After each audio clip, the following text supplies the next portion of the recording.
بسم اللہ الرحمن الرحیم۔ السلام علیکم بہن بھائیوں، بیٹے بیٹیوں، ویلکم ٹو مائی چینل۔ آج کی ویڈیو کا عنوان ہے کہ تمام انبیاء کرام علیہ الصلوۃ والسلام بکریاں کیوں چراتے تھے۔ آپ جانتے ہیں بہن بھائیوں، بیٹے بیٹیوں کہ تمام انبیاء کرام بکریاں کیوں چراتے تھے، اور انبیاء علیہ السلام جیسی عظیم ہستیوں کو بکریاں چرانے کا حکم کیوں دیا گیا تھا۔ امام الانبیاء جناب حضرت محمد مصطفیٰ صلی اللہ علیہ وسلم نے بھی بکریاں چرائیں اور گھر میں بکریاں رکھنے کا حکم بھی دیا۔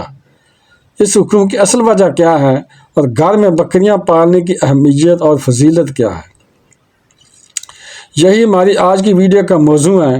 اور آج ہم آپ کو بکریوں اور انبیاء کرام کی جو آپس میں تعلق ہے اور محبت کے حوالے سے انتہائی ایمان افروز معلومات آپ کے ساتھ شیئر کریں گے۔ بخاری شریف میں ہے کہ نبی کریم صلی اللہ علیہ وسلم کا ارشاد گرامی ہے کہ اللہ تعالیٰ نے جتنے بھی انبیاء کرام علیہ الصلوۃ والسلام بھیجے، ہر ایک نے بکریاں چرائیں۔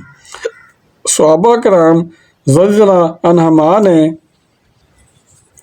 آپ نبی کریم صلی اللہ علیہ وسلم سے پوچھا کہ آپ نے بکریاں چرائی ہیں، تو آپ صلی اللہ علیہ وسلم عرض کیا تو آپ صلی اللہ علیہ وسلم فرمایا کہ ہاں، میں بھی اہل مکہ کے بکریاں کچھ دیہاتی پر چرایا کرتا تھا۔ علماء نے انبیاء کرام علیہ السلام کی بکریاں چرانے کی کچھ وجوہات بیان کی ہیں، یعنی اللہ تعالیٰ نے اس مرحلہ سے، اس پروسیس سے ان کے اندر کچھ اوصاف پیدا کیے، یعنی جو ایک نبی میں لازماً موجود ہونے چاہیے۔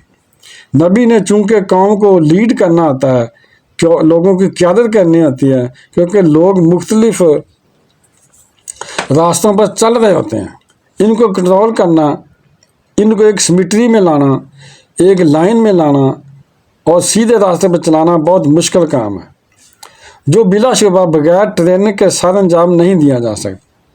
اس لیے اللہ تعالیٰ نے نبوت سے قبل اپنے نبیوں کی یہ ٹریننگ اور تربیت بکریاں چروا کر ان کے اندر قیادت اور لیڈ کرنے کی صلاحیت پیدا کی۔ بکریوں کا ریوڑ ایک ایسا ریوڑ ہوتا ہے جن میں بکریاں ادھر ادھر بھاگتی ہیں، ان کو کنٹرول کرنا اور سیدھے راستے پر چلانا انتہائی مشکل کام ہوتا ہے۔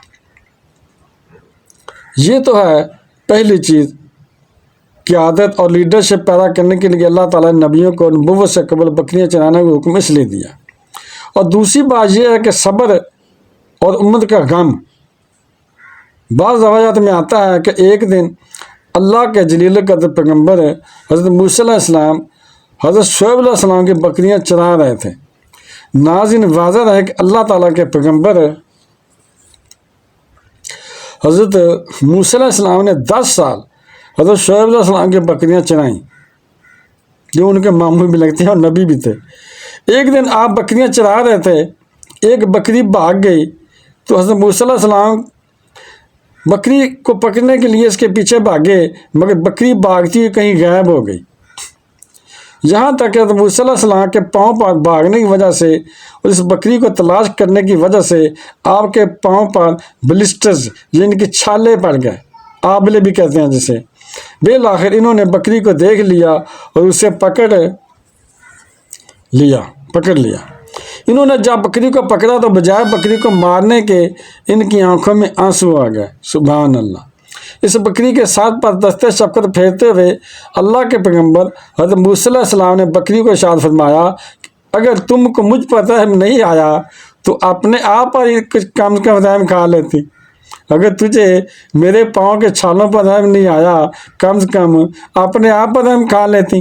اللہ تعالیٰ نے حضرت جبرائیل علیہ السلام کو حکم دیا کہ نبوت کے لیے حضرت موسیٰ علیہ السلام سوٹیبل ہیں، یعنی مناسب ہے، موضوع ہیں، کیونکہ امت کا غم کھانے اور ان کی طرف سے ایذا تکلیف کو برداشت کرنے کے لیے جس حوصلے دل و جگر کی ضرورت ہے وہ موسیٰ علیہ السلام میں موجود ہے۔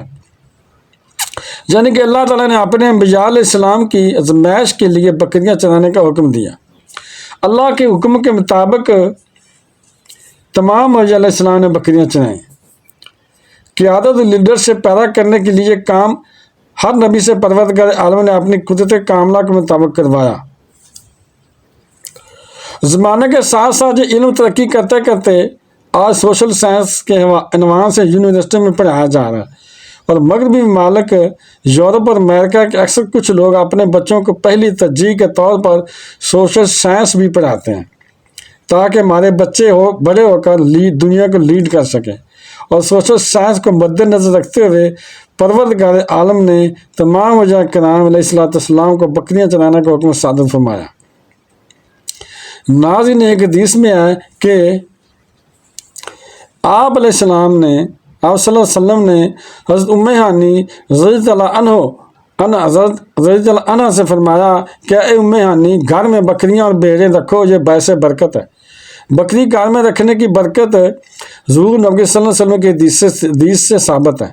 اس کے علاوہ بھی بکری ایک انتہائی خوبصورت اور انتہائی نفع بخش جانور ہے، جس کے 2 یا 3 بچے ہوتے ہیں، جن سے بہت زیادہ نفع ہوتا ہے۔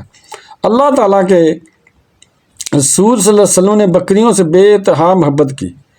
اس کے علاوہ قرآن مجید میں اللہ تعالیٰ نے نبی کریم صلی اللہ علیہ وسلم پر جب اس کو نازل فرمایا تو اللہ تعالیٰ کے نبی صلی اللہ علیہ وسلم نے قرآن و حدیث کے مطابق اپنی امت کا غم بانٹا، اور اس امت کا غم بانٹتے ہوئے اللہ کے نبی صلی اللہ علیہ وسلم نے بکریوں سے محبت کرنے کا حکم دیا۔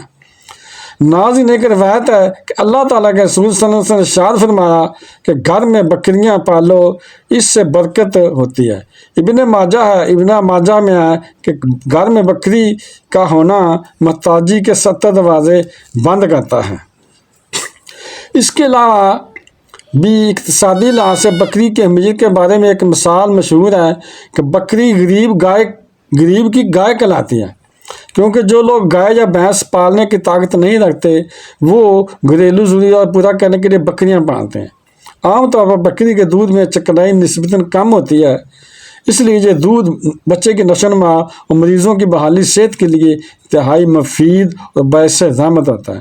چونکہ حضرت نبی کریم صلی اللہ علیہ وسلم نے خود بکری کا دودھ استعمال کیا اور گوشت بھی تناول فرمایا، اس لیے بکری کے دودھ میں شفا ہے اور اس کے گوشت میں بھی لذت اور شفا اللہ تعالیٰ نے رکھی ہے۔ ناظرین کرام، علیہ السلام کے بکریاں چرانے کے حوالے سے انتہائی اہم بات حضور نبی کریم صلی اللہ علیہ وسلم نے ارشاد فرمایا کہ ہر نبی نے بکریاں چرائیں۔ اپنا بہت خیال رکھے گا۔ تو ویڈیو دیکھنے کا بہت شکریہ۔